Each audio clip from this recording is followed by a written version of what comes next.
मिलावट का काला सच, बी अलर्ट, स्टे सेफ।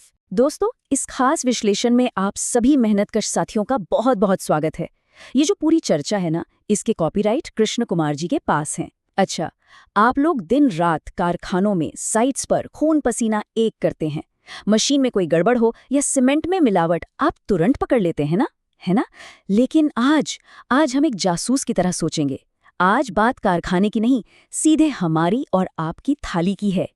जरा सोचिए, 10-12 घंटे की लंबी शिफ्ट के बाद जब मेहनत की दिहाड़ी जेब में आती है तो हम क्या सोचते हैं?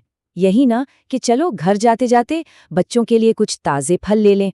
पर रुकिए, वो जो सेब ठेले पर एकदम चमक रहा है ना, आपकी फैक्ट्री के मालिक की नई चमचमाती गाड़ी से भी ज्यादा, वो सच में ताज़ा है भी या उस पर किसी खतरनाक केमिकल की पॉलिश की गई है? यार, हम खून पसीना एक करके जो पैसा कमाते हैं, उसी से अगर अनजाने में बच्चों के लिए जहर खरीद लाएं, तो इससे बड़ा मजाक क्या होगा हमारी जिंदगी के साथ? ये कड़वी सच्चाई बाजारों में रोज चल रही है और हमारी जेब के साथ साथ हमारी जान पर भी भारी पड़ रही है। तो चलिए इस चर्चा के पहले भाग की तरफ बढ़ते हैं। हमारा खाना या जहर। देखते हैं कि लैब की रिपोर्ट्स क्या भयानक सच उगल रही हैं। अच्छा, इसे अपनी रोजमर्रा की जिंदगी के एक उदाहरण से समझते हैं।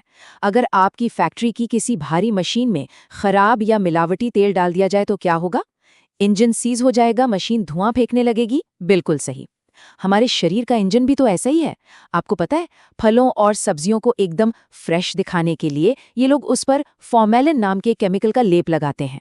और सुनिए, ये कोई आम केमिकल नहीं है। इसका असली काम मुर्दा घरों में लाशों को सड़ने से बचाना होता है। मतलब जो चीज मुर्दों के लिए है वो हमारे ताजे फलों पर पोती जा रही है।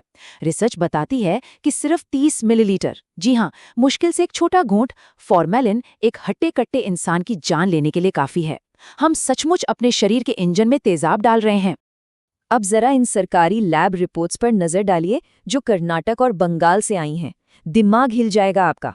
दूध में डिटर्जेंट और न्यूट्रलाइजर मिल रहे हैं। भाई, अब आप ही बताइए, इस दूध को हम पिएं या इससे अपने गंदे कपड़े धो लें? घी जैसी चीज में पाम ऑयल और मतलब यकीन नहीं होता, भेड़ की चर्बी तक मिलाई जा रही है। हमारी हल्दी में मेटेनिल येलो नाम का जहरीला रंग और सूजी में तो कीड़े और जाले भरे पड़े हैं। और ये सब एकदम दिन दहाड़े हमारी नाक के नीचे हो रहा है। अब सवाल यह है कि भाई ऐसा कर कौन रहा है? तो आते हैं अपने दूसरे भाग पर, मिलावट के पीछे का खेल। देखिए, ये पूरी कहानी दो बिल्कुल अलग दुनिया के लोगों की है। एक तरफ हम और आप हैं जो दिन भर भारी भारी सीमेंट के कट्टे उठाते हैं, मशीनों की गर्मी में पसीना बहाते हैं, बस इसलिए कि परिवार को 2 वक्त की अच्छी रोटी खिला सकें। और दूसरी तरफ हैं ये लालची बिचौलिए जो आराम से अपने एसी कमरों में बैठे हैं और हमारे खाने में जहर घोल रहे हैं, बस अपना बैंक बैलेंस मोटा करने के लिए। खाने का वजन बढ़ाना हो या सड़े हुए माल को नया दिखाना हो, ये मुनाफे के लिए किसी भी हद तक गिर सकते हैं। हमारी सेहत गई भाड़ में, इन्हें बस अपने मोटे मुनाफे से मतलब है। लेकिन घबराइए मत, हम आम लोग इतने भी बेबस नहीं हैं। चलिए तीसरे भाग की बात करते हैं, कानून का भारी डंडा। हमारी सुरक्षा के लिए भी एक बहुत तगड़ी ढाल है FSSAI, यानी भारतीय खाद्य सुरक्षा और मानक प्राधिकरण।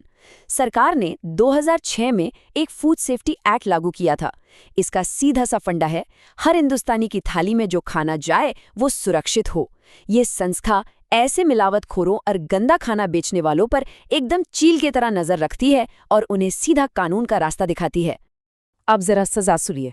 अगर कोई भी व्यापारी गंदे और अस्वच्छ माहौल में खाने पीने की चीजें बनाता पकड़ा गया ना, तो कानून उसे छोड़ता नहीं है। इस एक्ट की धारा 56 के तहत सीधा 1 लाख रुपए तक का भारी जुर्माना ठोका जा सकता है। 1 लाख रुपए! सोचे, ये रकम एक आम मजदूर की सालों की जमा पूंजी होती है। इतना तगड़ा झटका जब इन बेईमान फैक्ट्री मालिकों को लगता है तो अकल ठिकाने आ जाती है। गंदगी में खाना पकाना अब कोई छोटी मोटी बात नहीं रही। और अगर मामला इससे भी ज्यादा गंभीर हो, मतलब मान लीजिए किसी ने मिलावटी खाना बेचा और उससे किसी की जान चली गई, तो फिर जुर्माना सीधा 10 लाख रुपए, कम से कम 10 लाख। ये भारी भरकम आंकड़ा बताता है कि भाई इंसानी जान से खिलवाड़ करने की कितनी भयानक कीमत चुकानी पड़ सकती है। और हाँ, बात सिर्फ पैसे देकर छूटने की नहीं है। ऐसे संगीन जुर्म के लिए कानून सीधे जेल का रास्ता दिखाता है। अगर असुरक्षित खाने से किसी की मौत हो जाए तो कम से कम 7 साल की कड़ी जेल, जिसे बढ़ाकर उम्र कैद तक भी किया जा सकता है। तो इसका सीधा सा मतलब ये हुआ कि खाने में मिलावट करना कोई मामूली धोखाधड़ी नहीं है, ये एक बहुत बहुत बड़ा आपराधिक कृत्य है। तो चलिए अब सबसे जरूरी हिस्से पर आते हैं, भाग 4, बचाव और असली इलाज। हम खुद को सुरक्षित कैसे रखें? देखिए, सबसे पहला काम जो हम कर सकते हैं वो है FSSAI की डार्ट बुक का इस्तेमाल। ये कमाल की किताब है जो घर की ही चीजों से मिलावट पकड़ने के देसी तरीके बताती है। दूसरा, बाजार से कुछ भी लें तो पैकेट पर FSSAI का लोगो और लाइसेंस नंबर जरूर चेक करें। घर में दाल चावल को कीड़ों से बचाना है तो उन्हें अच्छे सूखे एयरटाइट डिब्बों में पैक करके रखें।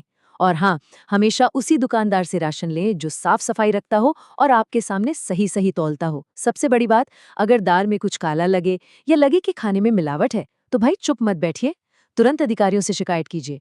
और अच्छी बात यह है कि आज की डेट में टेक्नोलॉजी भी हमारे फुल सपोर्ट में है।